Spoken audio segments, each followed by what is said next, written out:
গরমে শুধুমাত্র ঠান্ডা জিনিস দেখবো আর ঠান্ডা জিনিস বানাবো না তাহলে হয়? আর বাড়িতে লোকজন এলে একটু ঠান্ডা শরবত বা আইসক্রিম দিলে তার আনন্দ কিন্তু দ্বিগুণ হয়ে যায় যদি সেটা ঘরে বানানো হয়। ঠিক তেমনই আমি আজকে একটা আইসক্রিম রেসিপি শেয়ার করব আপনাদের সাথে, যেটা কিন্তু ভীষণ ভীষণ টেস্টি হয়েছিল। অতি অবশ্যই কিন্তু ফুল ফ্যাট মিল্ক নিয়ে নেবেন, কারণ এটা কিন্তু ফুল ফ্যাট মিল্ক দিয়ে বেশি ভালো হবে। 1 কাপ মতন ফুল ফ্যাট মিল্ক নিয়ে নিয়েছি, যেটা গরম করতে অলরেডি বসিয়ে দিয়েছি। সেখান থেকে একটু তুলে আমি ভ্যানিলা কাস্টার্ড পাউডার কিন্তু ব্যবহার করেছিলাম, এবং দুধটা হালকা ফুটে গেলে সেটাকে সিমে করে দিয়ে সুন্দরভাবে কনডেন্স মিল্কটা মিশিয়ে নিয়েছি।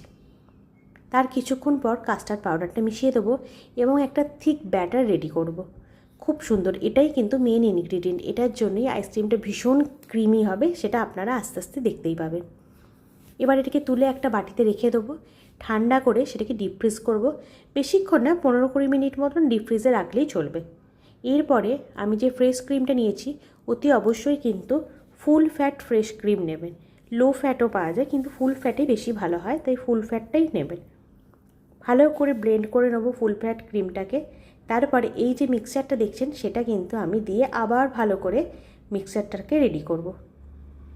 বিশ্বাস করুন, এত টেস্টি খেতে হয়, কারণ আপনারা নিজেরাই দেখতে পাবেন যে এই যে ব্লেন্ড করছি, ক্রিমটা এত থিক, এত সুন্দর একটা ক্রিমি টেক্সচার এসেছে যে আপনাদের মনে হবে আমরাও কখন বানাবো আর কখন খাবো।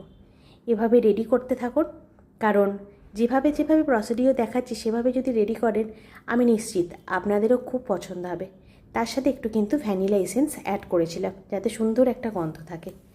সুন্দরভাবে ব্লেন্ড করলাম, করে নিয়ে আইসক্রিম মোল্ডে ভালো করে আইসক্রিমটাকে বসিয়ে দিলাম। তার সাথে আমার কাছে কিন্তু আইসক্রিমের স্টিক ছিল না, যার জন্য আমি ফর্ক ইউজ করেছি। সেগুলোকে কেটে নিয়ে এইভাবে আইসক্রিম মোল্ডের মধ্যে বসিয়ে দিয়েছি। আপনারাও ঠিক এই প্রসিডিওরে বানান, আমি নিশ্চিত ভীষণ ভালো খেতে হয়। এভাবে টপার টপ বানিয়ে ফেলুন, একটা দিন রেখে দেবেন, দেখবেন কি ভীষণ ভালো খেতে হয়েছে। আর বাড়িতে লোকজন এলে যদি নিজে হাতে তৈরি করে এরকম আইসক্রিম খাওয়াতে পারেন, তাহলে তার কথাই নেই। যেহেতু আমি ভ্যানিলা ফ্লেভারের আইসক্রিমটা বানাচ্ছিলাম, মেয়ের মুখটা কিন্তু একটু চুন হয়ে গেছিলো। বললো, মা চকলেট আইসক্রিম বানাওনি? তাই ভাবলাম করে ফেলি চকলেট রেডি। এইভাবে চকলেটটাকে রেডি করেছি। ওরা ডার্ক চকলেট যেহেতু পছন্দ করে না, তার থেকে বড় কথা আমার কাছে ছিল না অ্যাভেলেবেল, তাই এই চকলেটগুলো দিয়েই ভালো করে একটা সুন্দর চকলেটের সিরাপ রেডি করলাম। তার মধ্যে আইসক্রিমটাকে একদিন পুরো রেখে দিয়েছিলাম, এটা নেক্সট দিনের ভিডিও আমি দেখাচ্ছি।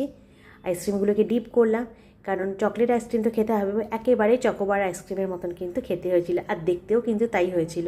সাথে যেহেতু ওই চকলেটের মধ্যে ছোটো ছোটো বাদাম ছিল, তাই খেতে কিন্তু মন্দ হয়নি। আপনারাও রেডি করুন, আর রেডি করে অবশ্যই খাবেন আগে। তারপরে আমাকে কমেন্ট বক্সে জানাবেন যে আপনাদের কিন্তু এই আইসক্রিমের রেসিপিটা কেমন লেগেছে, আর আপনাদের বানিয়ে আপনারাও কতটা সুন্দর করে খেয়েছেন।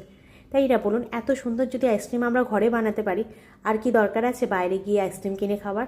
আমার তো মনে হয় না। বাচ্চাদের ক্ষেত্রেও, বাচ্চারাও যদি খায়, আপনি দেখতে পাচ্ছেন কি কি ইনগ্রিডিয়েন্ট ব্যবহার করেছে, কিন্তু বাইরে থেকে আইসক্রিম কিনে খেলে কি ব্যবহার করছে না করছে সেটা কিন্তু আমরা জানতে পারি না। তাই আমার মনে হয় যে বাড়িতে যদি আমরা এইভাবে আইসক্রিম বানিয়ে খেতে পারি, ভীষণ কিন্তু মজাদার খেতে হয়। আর এত সুন্দর ডেকোরেট করে দিলে কিন্তু যাদেরকে দিচ্ছি তাদেরও খুব ভালো লাগবে, আমার তো নিজের ভালো লাগবে।